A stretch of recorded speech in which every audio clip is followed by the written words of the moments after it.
Este podcast é recomendado apenas para maiores de 18 anos. Sexo Explícito.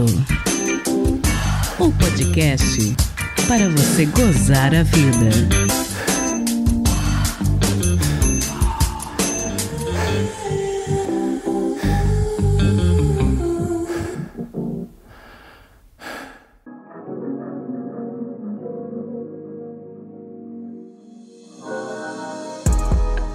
Taradinhas, tudo bem com vocês? Aqui quem fala é Priscila Armani e esse é o Sexo Explícito, podcast que sempre busca sair dos conceitos já conhecidos e te levar para navegar sobre águas misteriosas em segurança.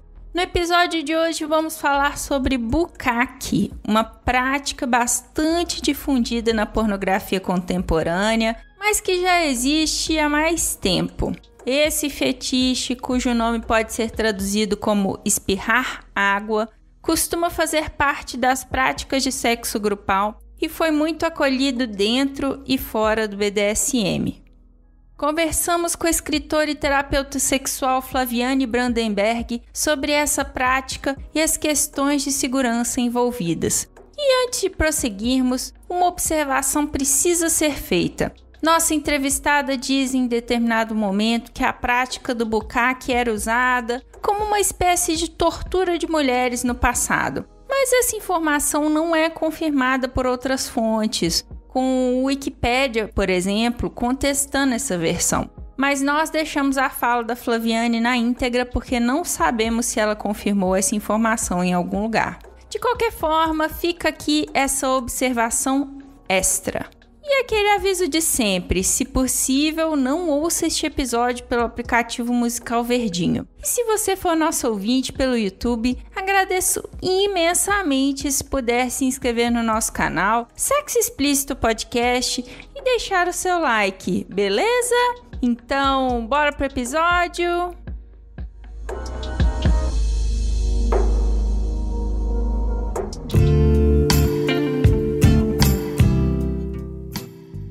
Flaviane, conta pra gente quem é você, quais são os seus pronomes e o que você faz. Meu nome é Flaviane Brandenberg, eu sou especialista em terapia sexual clínica. Há 20 anos eu estudo sobre sexualidade humana e toda a sua complexidade. Comecei aos 19 para 20 anos, 20 anos depois estou aqui. Interessante. E você trabalha com alguma área da sexualidade específica? Eu trabalho com atendimento de casais e mulheres, homens, então eu tenho meu espaço, no qual eu trabalho. Geralmente as pessoas buscam muito sobre como melhorar alguma disfunção sexual. Então elas chegam, os casais que estão com muita perda de desejo sexual, casal que já está há muito tempo sem ter relação, mulheres que têm dificuldade em sentir prazer, em ter orgasmos, homem com disfunção erétil, ejaculação precoce, rápida. Então toda essa dinâmica que em algumas fases da resposta sexual ela gera um conflito, eu trabalho nessa perspectiva.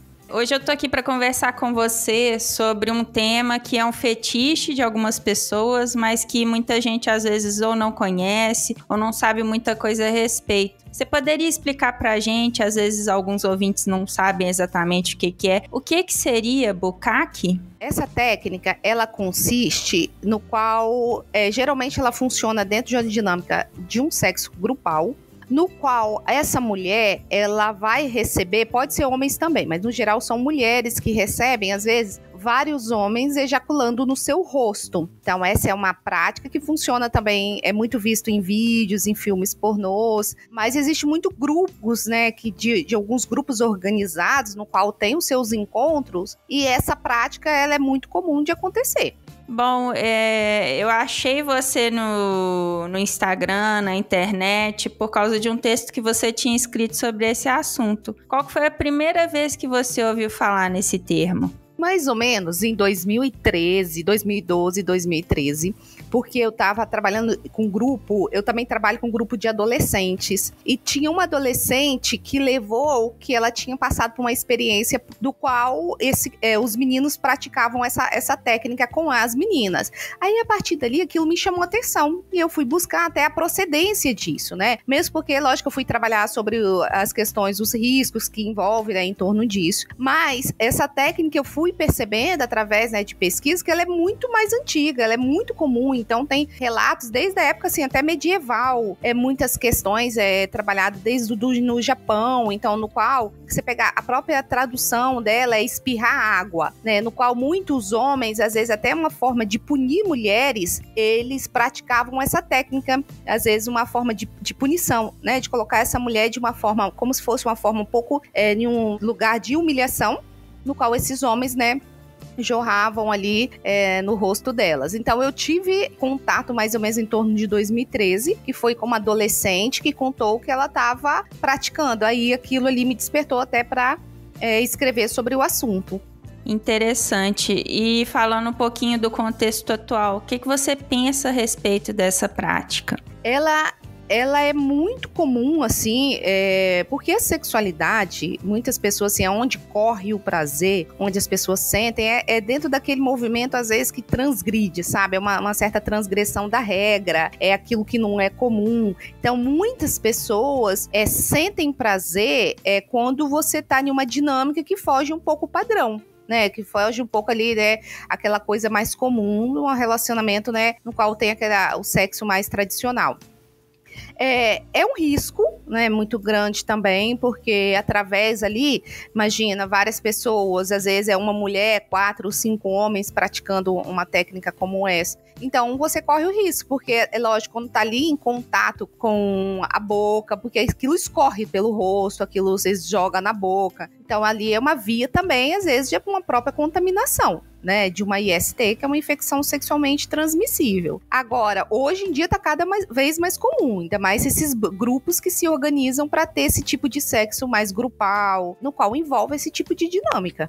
Eu até, inclusive, ia te perguntar com relação a essa questão da segurança mesmo, né? Se, no geral, ela é uma prática segura, se haveriam alguns comportamentos que a gente poderia tomar para talvez tornar ela um pouco mais segura.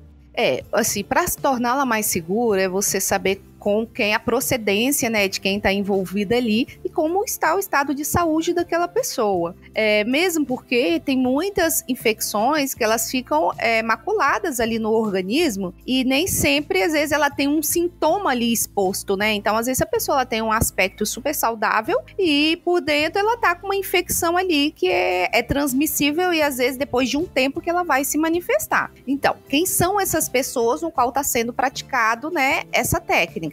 Essa dinâmica, essa é uma questão. E muitas pessoas também, às vezes, são pessoas que se encontram, que eles se organizam assim em grupos, e muitas pessoas vão se conhecer ali naquele momento. E às vezes você ali, né, sobre efeito de uma bebida, um efeito às vezes de outro tipo de substância, e você envolvida ali no prazer, no tesão da situação, às vezes a última coisa que você pensa é qual é o risco que eu tô correndo em passar por uma dinâmica como essa. Então os riscos acontecem. Agora, como prevenir é saber quem são essas pessoas no qual eu tô praticando e recebendo, né, esse estímulo aí.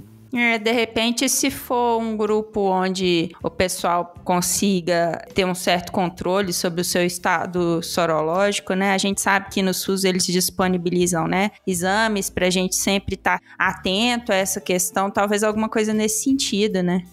A procedência é isso mesmo, como que tá o estado e às vezes fazer testes assim, né? Tem alguns testes que têm respostas mais rápidas, tem outros que são um pouquinho mais demorados, mas ter esse acompanhamento é importante. Então, talvez um caminho mais curto e mais seguro da pessoa ela conseguir se proteger. Porque às vezes acontece assim, vai eu e meu amigo, posso levar mais uns dois parceiros, tá tudo certo com eles, mas é um caminho um pouco escuro, né? Assim, às vezes um risco que você vai estar ali quando se pratica.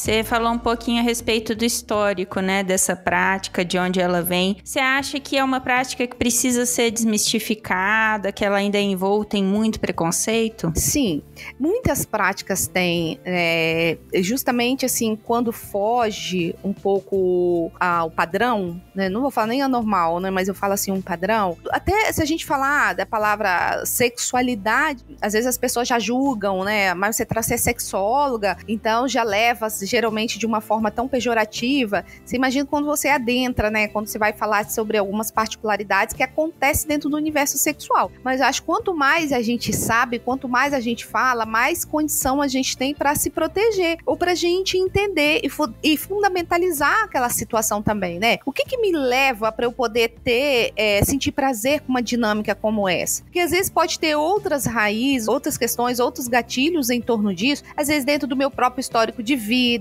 né? Às vezes, por exemplo, que a prática era uma forma, às vezes, de punir até a mulher, por exemplo, que se chamava mulheres, né, que eram adúlteras. Então, uma forma de punir essa mulher, colocar essa mulher ajoelhada ali, de uma forma mesmo de um contexto de humilhação, para ela perceber que ela não pode fazer aquilo, né, que ela tá violentando, como se fosse assim, né, ali a ala masculina. Então, uma forma dela punir, então entra num contexto também da humilhação, de subjugar, então entra uma série de questões que estão ali em torno, né? Mas o que te leva a sentir prazer com uma dinâmica como essa? Talvez, será que não é algo interessante que se vale a pena a gente tentar ter esse entendimento? Tá, porque às vezes o que é que me conduz a querer passar por determinado tipo de experiência dentro desse contexto sexual?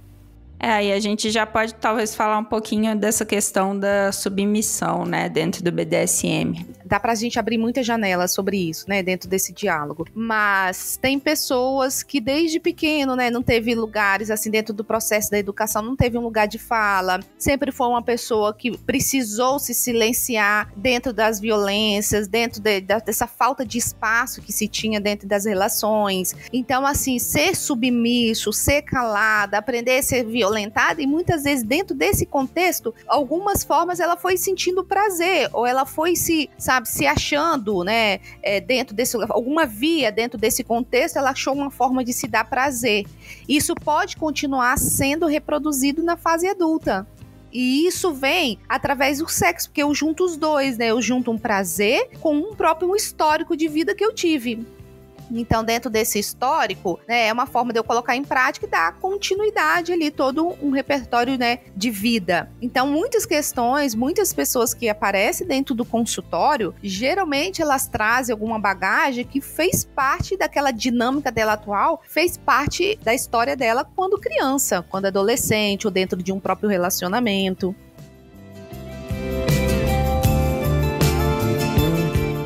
Caso algum dos nossos ouvintes, alguma das nossas ouvintes tá ouvindo a gente falar a respeito disso, tem curiosidade de saber mais a respeito, qual conselho que você daria para quem estiver interessado em saber mais? Existem grupos, né? São Paulo tem muito também, no Rio, em Belo Horizonte.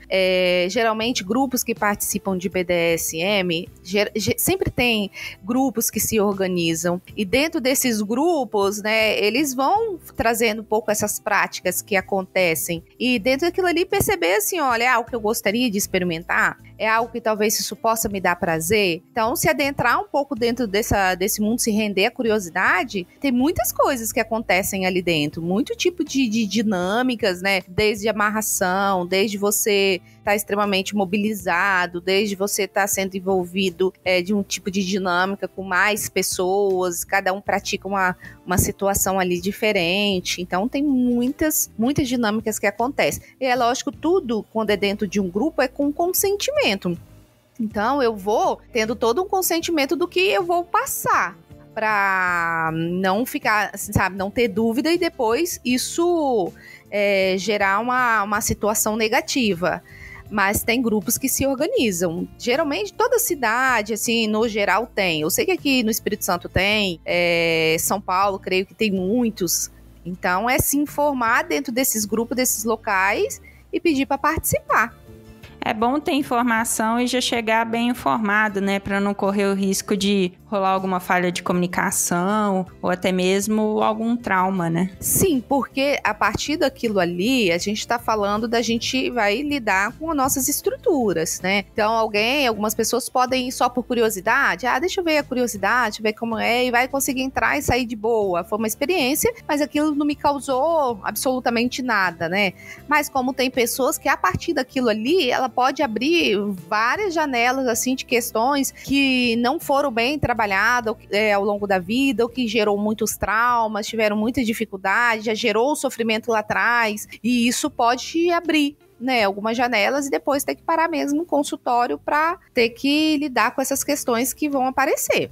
O nosso corpo, ele fala. Então, dentro da nossa experiência, tem a nossa psicologia do corpo, porque tem questões que a gente passa na vida que não tá no nosso consciente, ele tá, sabe, lá guardado. Mas alguma experiência que te coloca diante ou frente de uma situação que faz, sabe, um emparelhamento sobre daquilo que eu vivi, isso pode trazer à tona sofrimentos, né, aí uma série de coisas. Interessante. Flaviane, eu queria te agradecer muito por conversar com a gente sobre esse assunto hoje e queria te pedir para você deixar suas redes sociais para quem quiser continuar essa conversa com você em outros espaços. Claro, Flaviane Brandenberg.sexóloga, tô no Instagram. Pode deixar o celular também? Pode, claro. 27, prefixo 98182 1715. Então, quando você quiser qualquer assunto para trazer nesse aspecto da sexualidade, pode me chamar, que vai ser um prazer participar. Acho que a gente precisa falar sobre isso. A gente que trabalha assim com pessoas a partir dos 18 anos até 70 anos, são muitas coisas que a gente precisa falar. Acho que a sexualidade, ela precisa ser abordada e precisa ser orientada, porque segurança, informação, ela traz segurança, ela traz proteção. Concordo muito.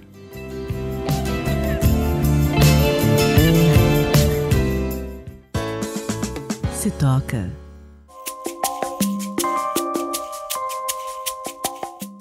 Bom, a dica dessa semana é uma dica bem simples mesmo, porque foi difícil achar conteúdo relacionado ao tema desse episódio. Para vocês terem ideia, bukkake também é o nome de um prato de culinária japonesa, o bukkake udon, que é um macarrão frio. E eu achei mais conteúdo sobre esse macarrão, mas por sorte eu achei um artigo bem interessante no site da X-Plastic, produtora brasileira de filmes pornôs independentes, sobre a prática do bukkake. Publicado em 2020 na coluna Explicando Fetiches, o texto traz inclusive um vídeo mostrando a prática, sendo bastante didático, e com algumas dicas de segurança semelhantes a que a Flaviane deu durante a entrevista dela hoje. Eu já conversei em 2021 com a Mayumi e no nosso bate-papo ela mencionou a X-Plastic e o seu conteúdo diferenciado.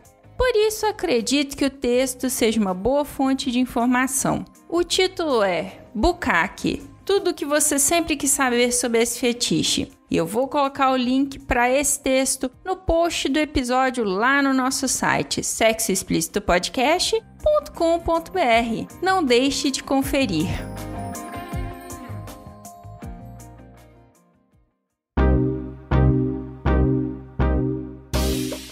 Este foi mais um episódio do podcast Sexo Explícito. Foi bom para você?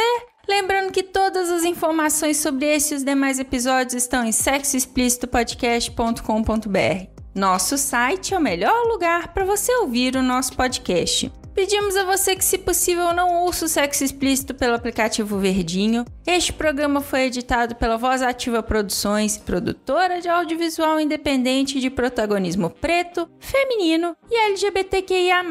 Conheça mais no Instagram @VozAtivaProd. Quer ser meu contribuinte? Você tem duas opções. Pelo nosso Apoia-se em apoia.se/Sexo Explícito Podcast e pelo Pix do podcast, que é também o nosso e-mail de contato, sexoexplicitopodcast@gmail.com. Este episódio não seria possível sem os meus contribuintes do mês de março: André Santos, Conto Sexo Livre, Daniele Silva, Drica Banelas, Edgar Egawa, Magnum Leno, Patrícia Canarim e Rogério Oliveira. Obrigada demais por apoiarem Mulheres Podcasters. Estamos no Instagram, no @Sexo Explícito Podcast. E você também pode me ouvir em qualquer agregador de podcast de sua preferência, além do Deezer, iTunes, Google Podcast e também no YouTube. E aí, o que você tá esperando? Bora gozar a vida? Beijo!